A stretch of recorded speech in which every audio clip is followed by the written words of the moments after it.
Welcome to Behind the Sketch episode 3. The man of the hour, writer, comedian, philanthropist, Matt Jones. I'm also a plumber, arsonist. Also, I do a little bit of drywall on the side. Today we're going to talk about Dumb Weirdo. Dumb Weirdo is a series of sketches Matt and I made during the peak of the pandemic when everyone thought the world was going to end, but we decided to make comedy content on our own. But without further ado, let's dive into Dumb Weirdo episode 1. Hey, what's up, dude? What's up? Dude, you're never gonna believe what just happened. Lay it on me, man. Dude, I just banged my stepsister. Oh. No matter how many times I watched that first line, it's like... That's a definite thing. That's clearly a kink for some people. Yeah. And it's like just a weird thing to boast about. How do you like kind of make a switch to where you like fully commit? Well, what's weird is like, without going too much like on my process, like I said, I was a really shy kid. So I would look at people that I wanted to be like and I would emulate them or try to impersonate them. Remember Shang Tsung from Mortal Kombat? How he could just become someone? He could become like Liu Kang and kick them. I could become like, I was like Shang Tsung. It wasn't even intentional, but I started doing more characters based off of people that I knew. And I started noticing that it was like eliciting like a better response. People love impressions, but they also love characters to where they're like, I know that guy. It's like a good joke. It's like almost something you feel like you should have heard before, but you haven't. It's like the first thing I did that was really relatable was my dad. And so he sounds like this, like when he talks. He's like, son, he goes, I'm going to have to ask you to not do that. I took someone that you really knew well, obviously. Yeah.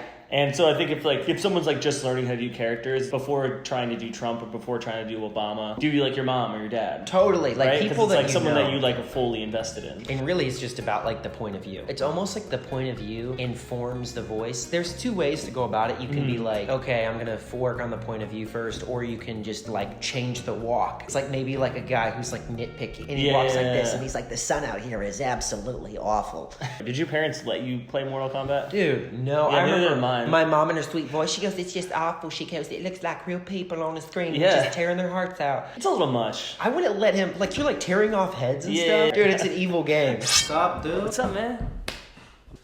No, I'm feeling kind of sad. Oh, man, how come? I just broke up with my stepsister. This is, I think, the 4th episode we did, the Dumb Weirdo. You'll pull through, man. Maybe I will. Maybe I won't.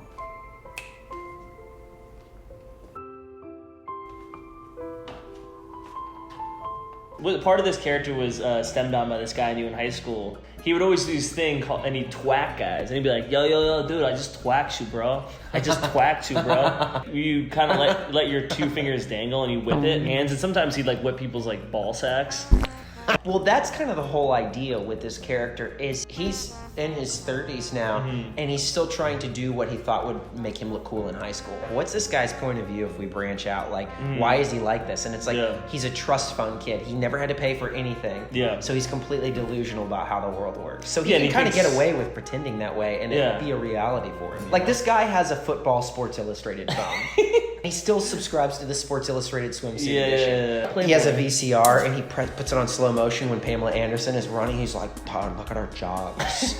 Okay, so the one thing about this series is we made a lot of this during the pandemic. I just gotten laid off. All right, well, let's like just make something that we can do that's literally on a tripod. We don't have to enlist anybody else to help us. I had a stand for the mic, and then we would just kind of like position ourselves so that we could kind of see it. And we'd check the camera and then go back and do the scene. The thing that took the longest was literally checking the scene to make sure that like, you know, my shoulder wasn't blocking his face or his shoulder wasn't blocking my face or something. It's as easy as just literally getting a tripod and like using like your iPhone or a camera. What are you working on? Oh, dude, I'm working from home right now. Oh, I didn't know you had a job. Yeah, I leave comments on explicitly adult websites.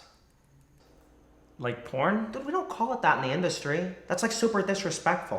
Most of this is on our apartment, or the other ones where we filmed outside are literally like an alleyway down the street. I don't know that many people that are watching comedy sketches that are like, that location wasn't what they said it was gonna be. You just kind of have to make do with what you have, and there's such a high turnover rate with sketch. Yeah. Like, no one sketch will ruin your career, or make it. It's like, but 10,000 will. No, it was on queenswithoutkings.net. I don't think I know that one. Is that popular? It's the sister company of kingswithoutqueens.net. I had a friend in high school who was like obsessed with computers, and he just had like a stockpile of that. And that I realized at an early age that like porn was like not good for people's brains. He had like hard drives full of it. And I was like, this guy, he's like the cartel of porn. It's like, instead of cocaine, it's just like mounds and mounds and mounds of porn. All right, though. Don't get on my laptop. You're gonna get me fired. Was there like a specific school or classes in LA that the character aspect of like performing? I went through Second City. I did 2 years of that. I did the first couple of levels of Groundlings. Groundlings did help. But what really helped me, and I don't know if this would do the same for everybody else because it's dramatic acting, but was Meisner training. Okay. So I did a really intense Meisner for 2 years, which is like this form of acting, and it's, you know, you do a lot of backstory on your character. It's a lot of writing, like as an actor. So I would attribute most of it just practicing in front of the mirror, and then like the other half to Meisner. I think doing sketches, it sort of puts you in the driver's seat, and it's like you're in control of everything. You can put the things out there that you've always wanted to put out, and you can do it at a faster level. Yeah, it's like you're working on like a little mini TV show writer's room each time I feel like we shoot something. We do so many of these that when you get that big budget opportunity, when you get that opportunity with, you know, a Fox, a Sony, a Paramount, or whatever company that will give you money, it's just like old hat. When I first got to LA, like I wanted everything too bad. Yeah. You know what I mean? Like it was too sacred. When you hold something so sacred, it becomes too precious, and when something gets too precious, you fumble the ball. It's like when you hold things loosely, it kind of just happens. It almost comes more to you.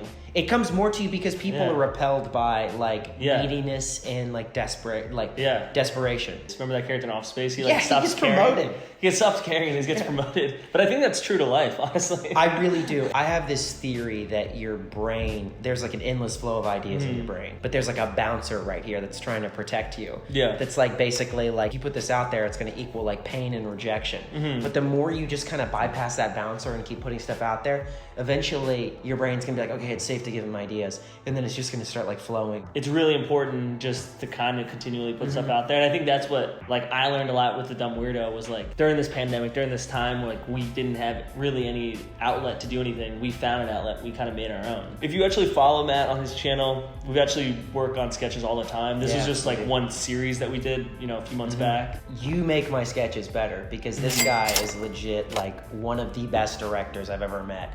And what does that even mean when people do that? Like I see people do it. I think it's like, hell yeah. Yeah, it's all about timing and pacing and finding those right beats. I mean, it's just, it's something that like over the time, like I've learned. I think these sketches all turned out really good, and I'm like really proud of like this series of Dumb Weirdo sketches. We want to say don't play Mortal Kombat because it's not good for your brain. And don't watch porn. And don't watch porn. Don't watch porn and don't play Mortal Kombat. Seriously though, those are things. We're joking, but I'm like in my heart of hearts, I really believe that. I deeply People think should not play Mortal Kombat and they shouldn't watch porn. I really do believe that. Before we go, can you give us the one intro that everyone loves to hear from Dumb Weirdo? Sup, dad? That? Hey, sup, dude? Hey, sup, dad? Hey. Dad, good to see you. And I remember my dad came upstairs, no lie, and this is like something out of a movie, and he like knocked at the door, and he goes, son, he goes, it's a hard business you're entering. And then he closed the door, and it was like, I had all these, as a kid. How old were you? You were like 15? 14, Oh 13. my gosh. I mean, why did you want to keep going into entertainment? Because I sucked at everything else. Like, I remember I asked 3 girls out in a week one time, and they all said no. And I was like, if this doesn't happen, I'm not going to procreate.